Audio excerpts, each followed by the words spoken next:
Hello everyone, అందరికీ నమస్కారం. ఈరోజు ఈ వీడియోలో WD-40ని మనం ఎన్ని రకాలుగా ఇంట్లో ఉపయోగించవచ్చు అనేది చూపిస్తాను.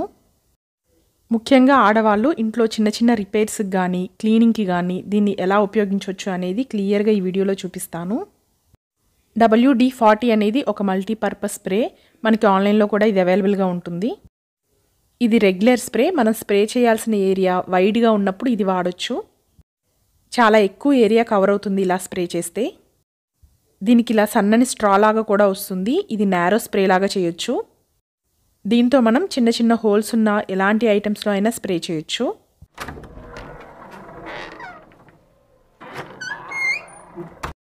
మన ఇంట్లో ఉండే ఇలాంటి మెటల్ గేట్స్ ఓపెన్ చేస్తున్నప్పుడు లేదా క్లోజ్ చేస్తున్నప్పుడు ఇలా సౌండ్ వస్తూ ఉంటాయి కదా.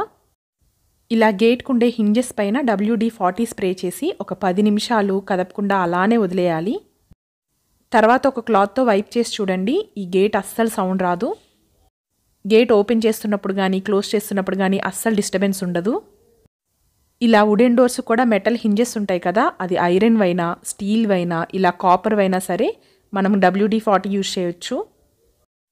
ల్యూబ్రికేట్ అయ్యి అసలు సౌండ్ రాకుండా రస్ట్ ఫామ్ అవ్వకుండా ఉంటుంది. మన ఇంట్లో ఉండే ఇలాంటి పాత లాక్స్ కొన్ని రోజులకి తుప్పు పట్టేసి పనిచేయకుండా అయిపోతాయి. ఇంకా పనిచేయవు పడేయాలి అనే ఇలాంటి లాక్స్ కూడా బయట వైపు ఇలా స్ప్రే చేసి ఈ లోపల హోల్లో కూడా ఒకసారి స్ప్రే చేయాలి. ఒక 10 మినిట్స్ తర్వాత బ్రష్తో ఇలా క్లీన్ చేసేసుకుని ఒక క్లాత్తో వైప్ చేసిన తర్వాత ఒకసారి చెక్ చేసి చూడండి. లాక్స్ చక్కగా పనిచేస్తాయి. లోపల ఎక్కడో ఉండే మెకానిజం అంతా లూజ్ అయ్యి అన్ని పార్ట్స్ చక్కగా మూవ్ అవుతాం గమనించవచ్చు.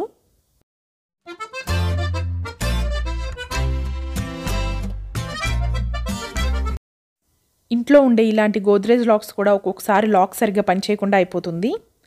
అలాంటి హోల్స్లో కూడా WD-40 స్ప్రే చేసి ఒక 10 నిమిషాలు వదిలేసి ఒక క్లాత్తో తుడిచేసేయాలి.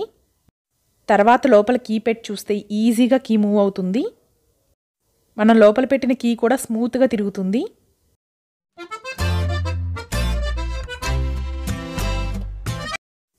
ఇంట్లో డోర్స్కి ఇలాంటి గడియలు ఉంటాయి కదా, అవి ఇలా చాలా టైట్గా అయిపోయినప్పుడు దాని మీద కూడా ఇలా స్ప్రే చేసి కాసేపు వదిలేయాలి.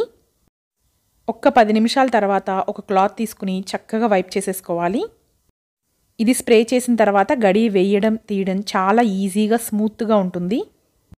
మన ఇంట్లో ఉండే ఐరన్ గేట్స్కి కానీ ఇలా స్టీల్ గేట్స్కి కానీ రస్ట్ ఫామ్ అవుతూ ఉంటుంది కదా బయట ఉండడం వల్ల. అలాంటి వాటి మీద కూడా WD-40 స్ప్రే చేసిన తర్వాత ఇలా బ్రష్తో కానీ చిన్న స్క్రబ్బర్తో కానీ నీట్గా స్క్రబ్ చేసుకోవాలి. తర్వాత ఒక క్లాత్తో తుడిచేసుకున్నాం అనుకోండి, ఆ తుప్పు మరకలన్నీ కనిపించకుండా ఉంటాయి.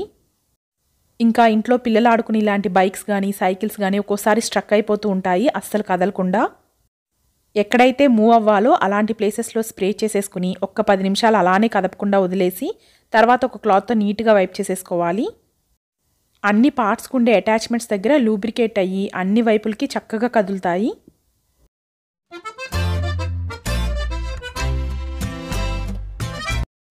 పిల్లలున్న ఇంట్లో ఇలా వుడెన్ సర్ఫేసెస్ మీద కానీ వేటి మీదైనా స్కెచ్ పెన్స్తో కానీ క్రేయాన్స్తో కానీ పెన్స్తో కానీ రాసేస్తూ ఉంటారు.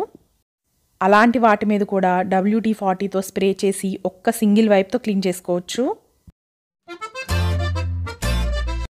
వుడెన్ సర్ఫేసెసే కాదు, ఇలా గోడల మీద కూడా ఇలా పెన్స్తో కానీ పెన్సిల్స్తో కానీ క్రేయాన్స్తో కానీ రాస్తూ ఉంటారు కదా, గోడల మీద కూడా స్ప్రే చేసి ఒక 10 నిమిషాల తర్వాత క్లీన్ చేసుకుంటే చక్కగా క్లీన్ అయిపోతుంది. కిచెన్ క్యాబినెట్స్కి ఉండే ఇలాంటి ఎయిర్ వెంట్స్ ఐరన్ వాడడం వల్ల త్వరగా రస్ట్ ఫామ్ అవుతుంది. తుప్పు పట్టిన ఎలాంటి వస్తువు మీదైనా సరే దీన్ని స్ప్రే చేసుకోవచ్చు. స్ప్రే చేసిన వెంటనే స్క్రబ్ చేయకుండా ఒక 10 మినిట్స్ వదిలేసిన తర్వాత మరీ హార్డ్ స్ట్రెయిన్స్ అయితే ఇలా బ్రష్తో స్క్రబ్ చేసుకోవాలి. తర్వాత ఒక క్లాత్తో క్లీన్ చేసేసుకుంటే ఎలాంటి గట్టి మరకలైనా సరే ఈజీగా క్లీన్ అవుతాయి. ఈ డోర్ కిచెన్ సింక్ దగ్గర ఉంటుంది. వాటర్ పడుతూ ఉంటుంది కదా అప్పుడప్పుడు, అందుకే ఇలా రస్ట్ ఫామ్ అయింది. గట్టి తుప్పు మరకలు కూడా చక్కగా క్లీన్ అయిపోయాయి.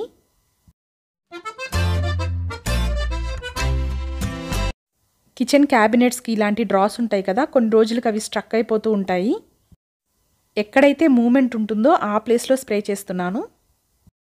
ఈ స్ట్రాతో చిన్న హోల్ లోపల వరకు కూడా స్ప్రే చేయొచ్చు. ఒక 10 మినిట్స్ తర్వాత ఈ బ్రష్తో ఇలా స్క్రబ్ చేస్తున్నాను. బయట వైపు ఉన్న రస్ట్ అంతా ఇలా క్లీన్ చేసుకున్నాను. లోపల చక్కగా లూబ్రికేట్ అయ్యి ఈజీగా మూవ్ అవుతుంది. ఇప్పుడు బయటికి లాగేటప్పుడు ఈజీగా వస్తుంది.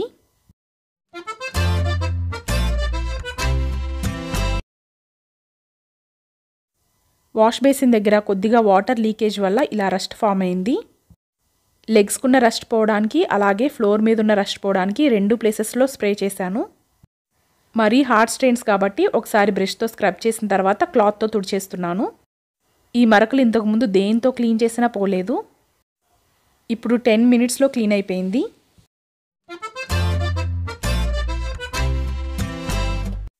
మన ఇంట్లో ఉండే పాత వస్తువుల స్క్రూస్ కొన్ని రోజులకి ఇలా టైట్ అయిపోతాయి. అలాంటి వాటి మీద కూడా WD-40 స్ప్రే చేసి ఒక 10 నిమిషాలు వదిలేసి చక్కగా ఇలా వైప్ చేసేస్తున్నాను. ఇప్పుడు ట్రై చేసి చూస్తే స్క్రూ ఈజీగా వచ్చేసింది. అంతేకాదు లోపల ఎక్కడో ఉన్న రస్ట్ కూడా ఇలా బయటకు వచ్చేసింది. దాన్ని నీట్గా క్లీన్ చేసేసుకుంటున్నాను.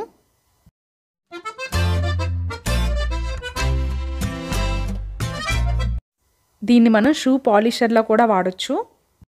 ఒక క్లాత్ మీద ఇలా స్ప్రే చేసి దాంతో షూస్ని వైప్ చేస్తున్నాను. ఫుట్వేర్ మీద ఉండే డస్ట్ అంతా పోయి చక్కగా షైనీగా కనిపిస్తున్నాయి. ఇదైతే అసలు స్మెల్ కూడా ఉండదు.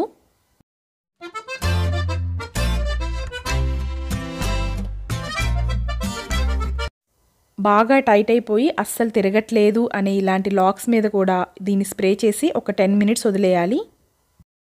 స్ప్రే చేసేటప్పుడు మాత్రం లోపలికి వెళ్ళేలాగా ఇలా గ్యాప్స్లో స్ప్రే చేసి తర్వాత ఒక క్లాత్తో వైప్ చేసేసాను.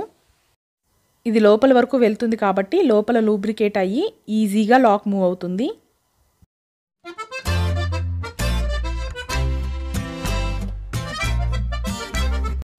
మన ఇంటికి ఇలాంటి ఏవైనా బాక్సెస్ వచ్చినప్పుడు దాని మీద ఉండే ప్రైస్ స్టిక్కర్స్ కానీ బ్రాండ్ స్టిక్కర్స్ కానీ తీయడం చాలా కష్టంగా ఉంటుంది. ఇలాంటి కంటైనర్స్ లేదా బాటిల్స్ మీద ఉండే స్టిక్కర్స్ మీద ఒక్కసారి దీన్ని స్ప్రే చేసి ఒక్క 10 నిమిషాలు వదిలేస్తే స్టిక్కర్ ఈజీగా ఊడొచ్చేస్తుంది. మామూలుగా మనం ఇలా స్టిక్కర్స్ తీసేటప్పుడు దానికి గమ్ కూడా స్టిక్ అయ్యే ఉంటుంది. కానీ దీంతో తీసేటప్పుడు మాత్రం గమ్ముతో సహా స్టిక్కర్ చక్కగా వచ్చేస్తుంది.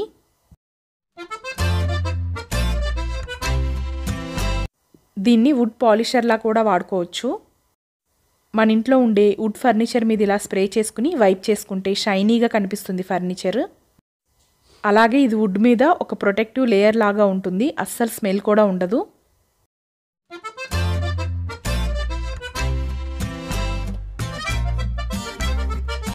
దీనికి సంబంధించిన లింక్ కింద డిస్క్రిప్షన్లో ఇస్తాను. కావాల్సిన వాళ్ళు చెక్ చేయండి.